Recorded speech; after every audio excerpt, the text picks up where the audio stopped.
are Locked On Packers, your daily Green Bay Packers podcast.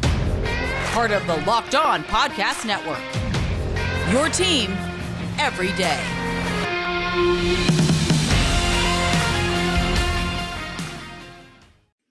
You are Locked On Packers, part of the Locked On Podcast Network, your team every day. I'm Peter Bakhtiari, and I cover the Packers for The Leap, a newsletter I would love for you to subscribe to. Follow me on Twitter, Peter_Bukowski. Follow the podcast on Twitter at Locked On Packers.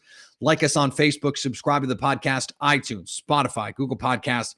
Wherever you find podcasts, you will find Locked On Packers, the number one Packers podcast on the internet, and the show for fans who know what happened. They want to know why and how. The Green Bay Packers have a closing problem. Yes, they've won 12 games. This is something they have to get corrected as soon as possible. Jason Hirschhorn, America's guest, joins us on the show in a little bit, and we're going to talk to him about this thing that has been holding the Packers back from being reflected in some of the metrics like Football Outsiders. We had Aaron Schatz on a couple weeks ago talking about why the numbers don't like them as much, and it's because they have finished games close.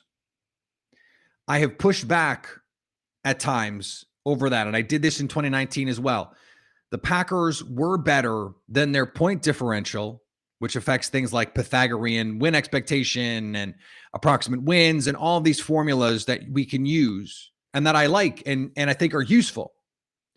But the Packers have had a double-digit, a 2-score lead in every win this season. And they have a number of games where they were in control of the game and let that game get out of their control. They lost control of that game. They were up 17-0 to the 49ers and needed Aaron Rodgers to pull off a semi-miracle. For Rodgers, it's not miraculous. For most quarterbacks with 53 seconds and one timeout, driving the length of the field to get the game-winning field goal would be miraculous. It was light work for Aaron Rodgers. They were up 16-7 and then 22-14 on the Bengals. That's a touchdown and a 2-point in the second case. And that was in part because Mason Crosby lost his damn mind. They were up 24-10 on the Cardinals without half their team.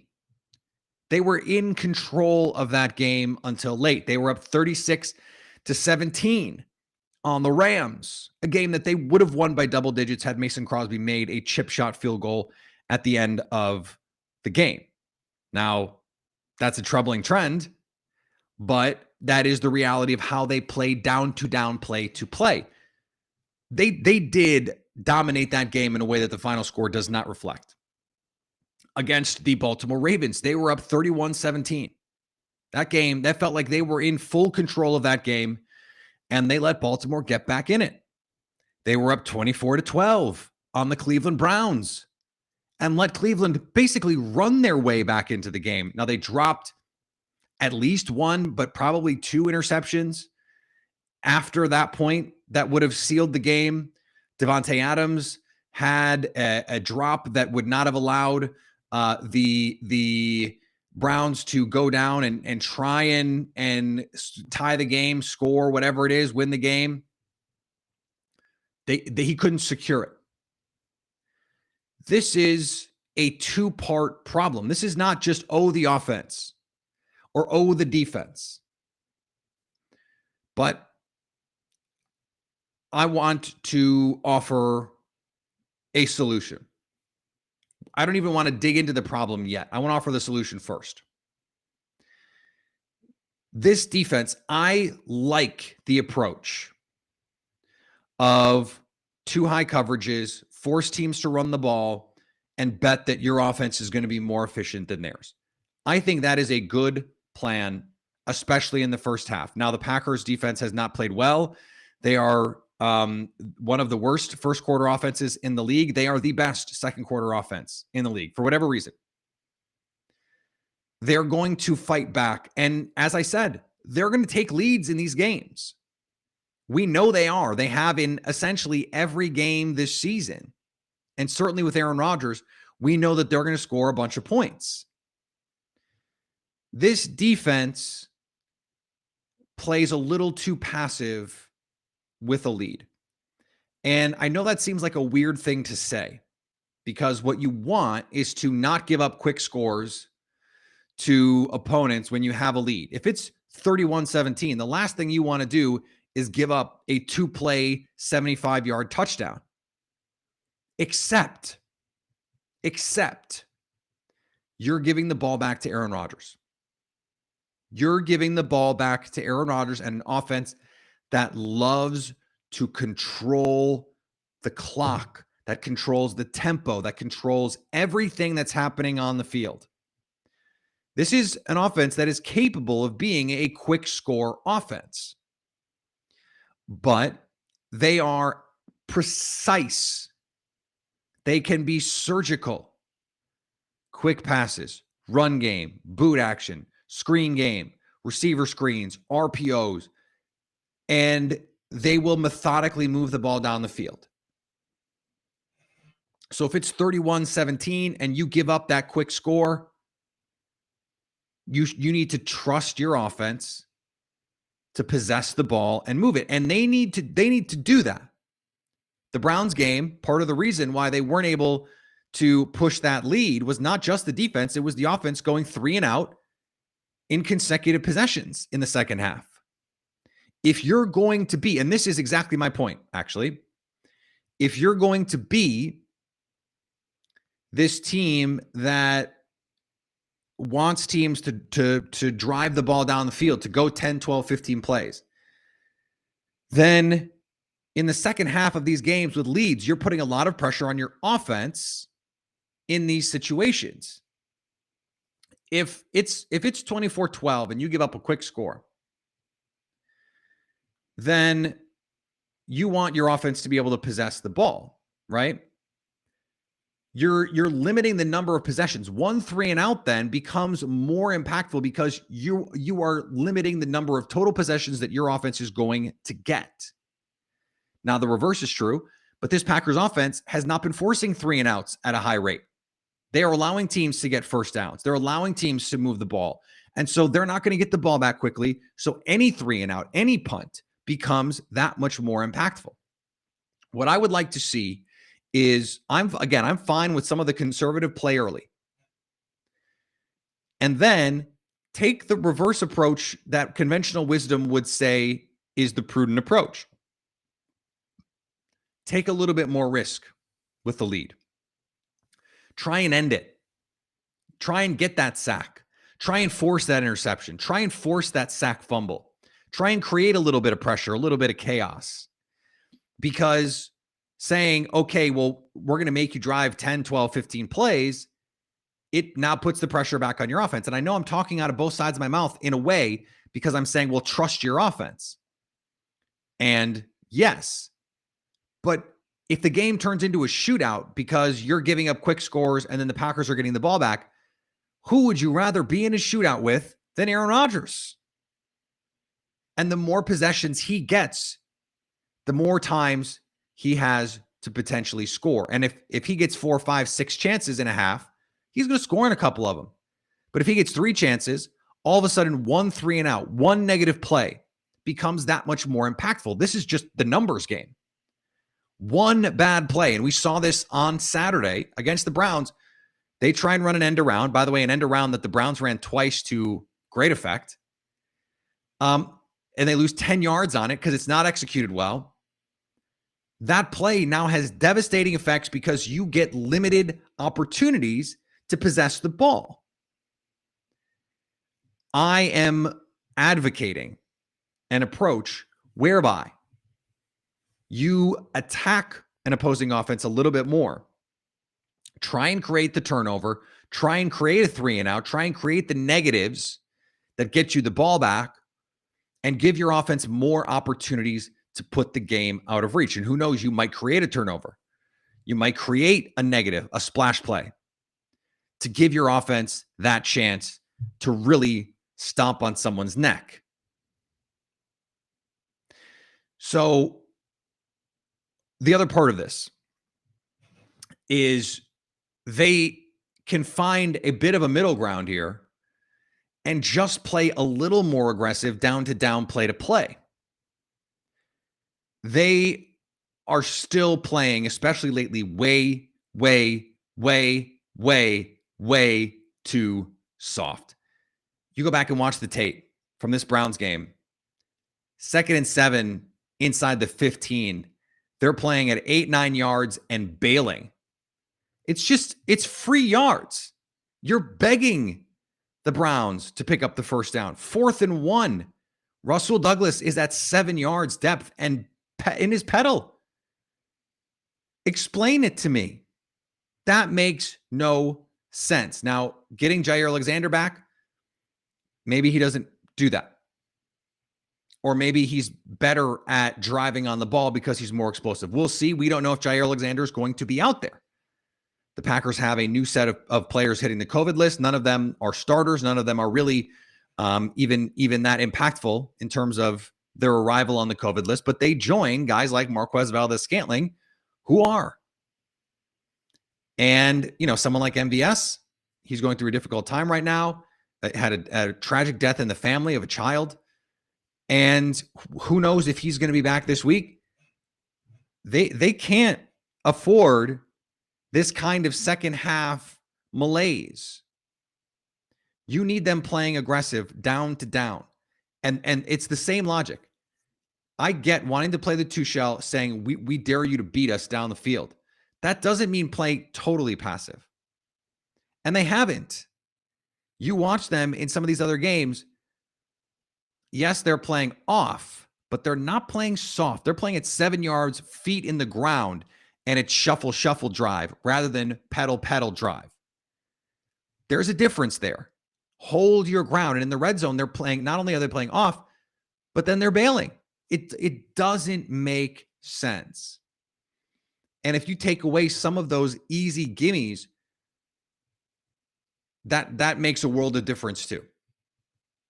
The Packers have treated 2 consecutive offenses with bad receivers like they had really good receivers.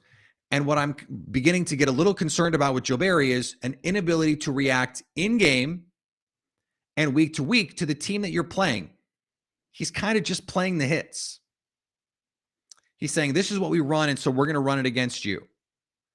And it's hard to quibble with an approach that says, we don't want you to run, or we don't want you we want you to have to be efficient because we don't think you can be. And Baker Mayfield throws 4 interceptions, and that worked. But the run defense was still terrible, and they still, in some of these do or drive moments, are giving up these completions because of that same approach. I don't think the interceptions came because of the approach. Baker Mayfield did not throw a lollipop to Darnell Savage because they were playing two shell. In fact, they were not even in two shell in that play. That was a single high safety look. Russell Douglas did not pick off Baker Mayfield twice because he was playing soft. He did it because Baker Mayfield made 2 ill-advised plays. It doesn't make sense to me. Matt LaFleur said he wants it corrected. And at a certain point, it does fall on Matt LaFleur to get it corrected. And so I want them to be more aggressive everywhere, but I'm okay with them saying, we're going to give you some of this stuff early on, build the lead, and then I think it makes sense. Be aggressive. Be a little bit more aggressive. Take some chances to really end the game with the confidence that your offense is going to pick you up. Joining me now, my co-founder at The Leap and America's guest, my friend and yours, Jason Hirschhorn, is here. Jason, Merry Christmas. How are you? I'm doing about as well as one can in these. We're done saying unprecedented times, right? Like, it's been 2 years. They're now precedented. Right. They are unfortunately very precedented, and that's not great. And who knows when it's going to end. So really uplifting way to start the segment. And we're going to continue that theme, unfortunately, here, because this game against the Browns for the Packers, there were obviously some highs. There were plenty of lows. And let's start with the lowest of lows, the run defense. They gave up almost 9 yards a carry, a figure that, as I pointed out on yesterday's show, would be very good for a quarterback per attempt. And yet this is something that the Browns did on the ground. Over the last 2 weeks, we've seen this run defense really not play particularly well at all. Now, against two very good ground teams and against two uncommon opponents, how concerned are you that this is something that could really come back to bite them the way that we saw it in the 2019 playoffs? Well, there's definitely that potential there, but we have to apply context, right? 2 weeks ago, the Packers played without Kenny Clark. He matters dramatically to any form of the defense, specifically the run defense. So that's important. He comes off of COVID, but he played all of the snaps pretty much. So it does seem as though he wasn't limited by it, but it is still his first game back. He'd missed time on the practice field. That at least offers some avenue for improvement. And as you pointed out, the Packers are not likely to face a run team as good as the Browns the rest of the way. I mean, the next best team they are scheduled to play in this regard is Minnesota. We do not know at this time if Dalvin Cook is going to be available. Now, they can still run the ball without him, but that makes a significant difference. It'll also be another week with Kenny Clark. And there's all these caveats, but this has been a big issue for the Packers for a long time, and it predates Joe Barry coming in as defensive coordinator. They have not really focused on the run defense as much as the pass defense for good reason. In the NFL, if you can't stop the pass, you're just dead in the water. But you have to at least be functional. And 8.8 yards per carry is not a functional run defense by any stretch of the imagination. No, they were in the sixes for the NFC Championship game debacle against the 49ers. So that gives you an idea of just how bad it was. They had for a lot of the year been able to stop the run in lighter boxes. They played this two shell. What I've been really just, I don't know about concerned, but have noticed and have started to take note of is the last 2 weeks, the Packers have just played their stuff. They've just said, this is who we are and this is what we're going to do. And they continue to play these offenses that do not have scary receivers like they are scary with these two shell coverages and the off soft positioning at the snap for the corners. I don't understand that part of it. Do you have an explanation that you can offer on that? No, I'm not sure one exists, right? Like in particular with the Browns, they could have gone to man coverage a lot more heavily than they did. The Packers are not a man-heavy team. They've been mostly quarters and cover three. That's a lot of zone.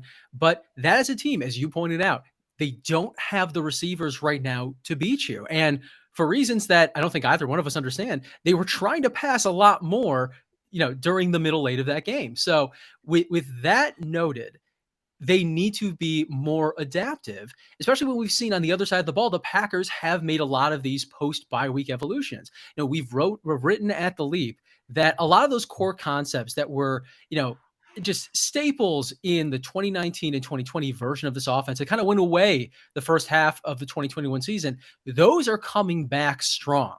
They are running a lot more of those. We're going to just go, power right. And then immediately after, literally the very next play, we're going to have a play action off of it because we know those linebackers are going to bite. Those are staple concepts of Matt LaFleur's offense. And we've seen those come back. On defense, you'd think they'd be able to make similar adjustments, especially with that week 14 bye week very recently in the rearview mirror. And as you pointed out, they really haven't. So at some point that's going to change. Maybe if they do secure the number 1 overall seed, they use that bye week to make those adjustments. But we're projecting there. We don't really know what they plan to do. And that also goes for if they get Jair Alexander back this week or in the near future. That goes for Zadarius Smith. Are those guys just going to pop into roles that exist right now? Or are they going to get roles that are customized to their skill sets? Because even at 75, 80% of what they're capable of, you still want to specialize with them because they are so impactful. This is something we talked about in the open, but Green Bay at 12-3, all 12 of their wins, they have had 2-score leads, or they've won by 2 scores. Now you look at half a dozen of their games, they've let teams come back in the second half. They let the Ravens come back. They let the Browns come back. Part of that is this issue that we're talking about. And part of that is the offense has not been able to close the door as effectively. You see a team like the Cowboys just beat the brains of the Washington football team in. Now the Browns and the Ravens are better teams than WFT or WTF as it was on Sunday night. To what do you attribute most this inability, and I don't even want to say inability, this trend for them to have this issue after getting big leads in the second half and just taking their foot off the gas or whatever it is? I think Matt LaFleur kind of took the fault for that, right? In his post-game press conference. There was that series where Ben Braden came in for Yosh Nijman because Nijman was dealing with some injury. He was only out for a short period of time. And they ran the ball 3 times in a row. And including behind Ben Braden. Including behind Ben Braden, yeah. Now, LaFleur said his logic behind that was he wanted to settle Braden in with some runs, knowing that Braden was playing across from Myles Garrett, which is somewhat understandable, right? Like, Myles Garrett is arguably the most impactful edge defender in the game. So you don't want to have this, your number 4 option at left tackle having to pass protect against that guy right off the bench. That said, you can also run concepts away from Myles Garrett, right? Like, bootlegs are a big part of Matt LaFleur's offense, so they could have just booted away from Myles Garrett. That was always an option for them. Now, some of this was also execution. If Davante Adams does not drop 2 passes in 3 plays, it doesn't get down to that last Browns touchdown and 2-point conversion attempt, right? Like that Davante Adams drop, I compared it this way on Twitter when it happened. It reminded me of Jordy Nelson's drop against the Buffalo Bills in the second half of their game in the 2014 season. Now, the Packers won this past Saturday. They lost that game in 2014 against the Bills. That ultimately cost them the number 1 seed. Here, they're still in the driver's seat for that. But those are the stakes sometimes, right? Like, you could have a good play call and it could work to perfection other than that last part, right? Like the Davante Adams drop. If he catches that, I mean, for all we know, the Browns might have just let him score, right? Because the best move for them is to try to get the ball back with as much time as possible. The Browns at that point would have had no other real option. And again, like, the Packers ended up with the win. It probably wasn't as close as that final score suggested, but we also know that they have won games by larger margins where the game was a lot closer. So they do need to figure out a way, especially when the opponents increase in quality, which is going to happen in the playoffs, that they need to create those large leads and maintain them for a lot longer. Like, it is one thing to shift towards fighting the clock versus fighting the defense. That is a real thing. That is smart. We know with A.J. Dillon and Aaron Jones, they have effective ways of moving the ball and fighting the clock, but they can't just go, 3 basic runs because Ben Braden is in there and hope that that's enough. That's a mistake. They know it's a mistake, but we have to see them correct it on the field.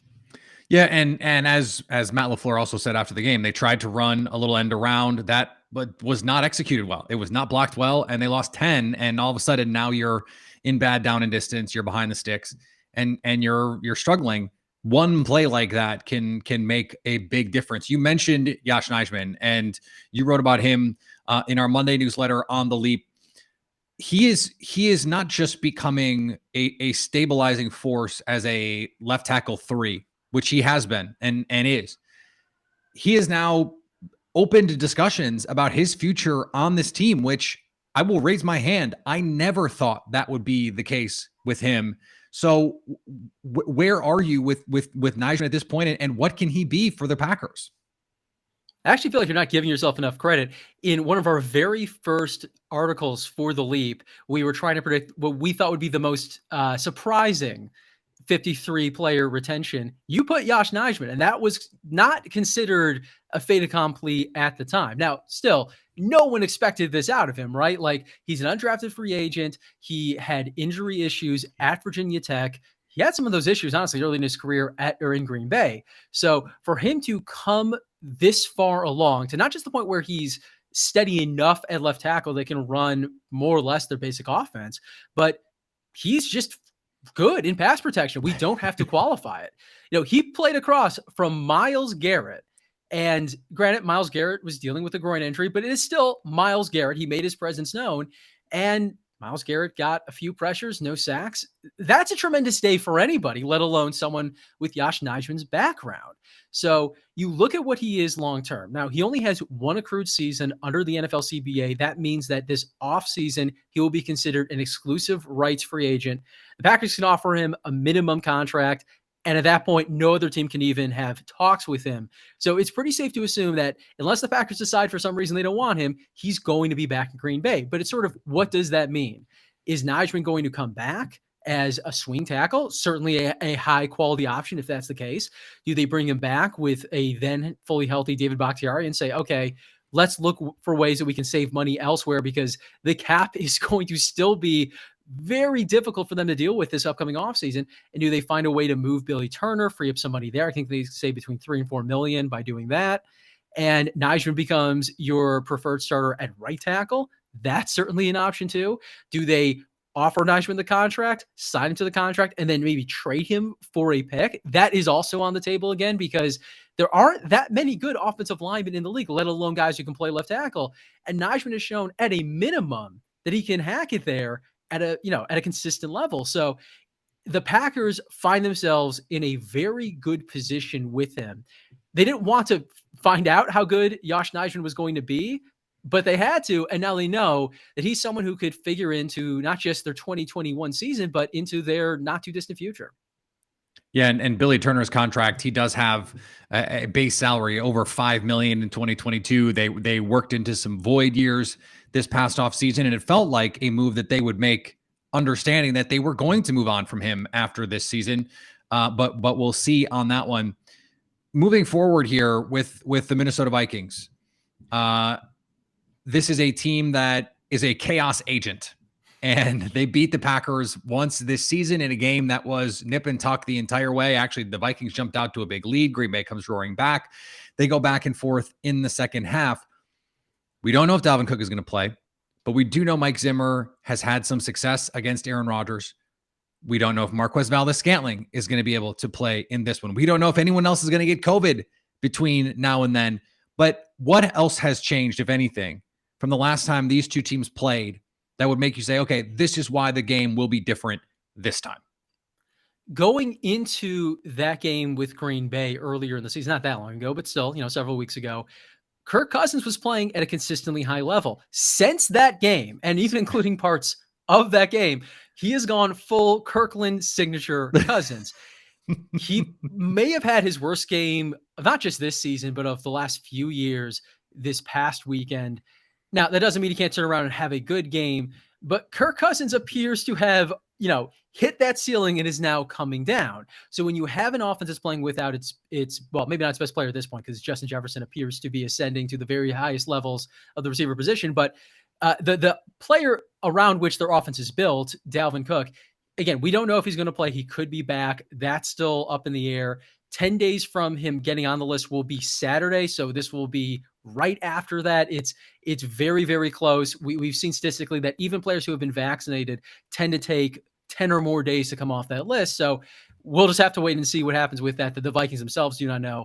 But if Dalvin Cook is not there and it becomes a game that Kirk Cousins has to take a larger role in, I think that's where it plays into Green Bay's hands, because even with all the issues that we have talked about with Green Bay's defense, one of the things they've been very good about, especially of late, are those takeaways. Kirk Cousins will give his opponents many opportunities for those takeaways. They may not always be of the variety of that interception against the Bears where he threw it to, he kind of threw it to Eddie Jackson specifically. Like, there was no one else who could have got it. It made no sense. There was not a receiver. Even if the receiver who had fallen down had stayed on his feet, was still not going to get there, was not going to be within 5 yards. So Kirk Cousins is making mistakes. The Packers have a defense capable of turning those mistakes into turnovers.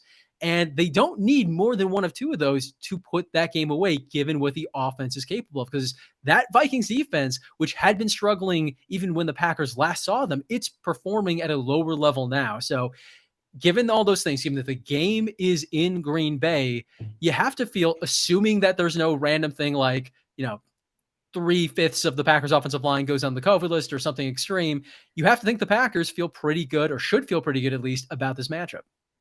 And we cannot rule that out at this point, unfortunately. Jason, thanks for taking the time. What do you have going at The Leap, and where else can people find your work?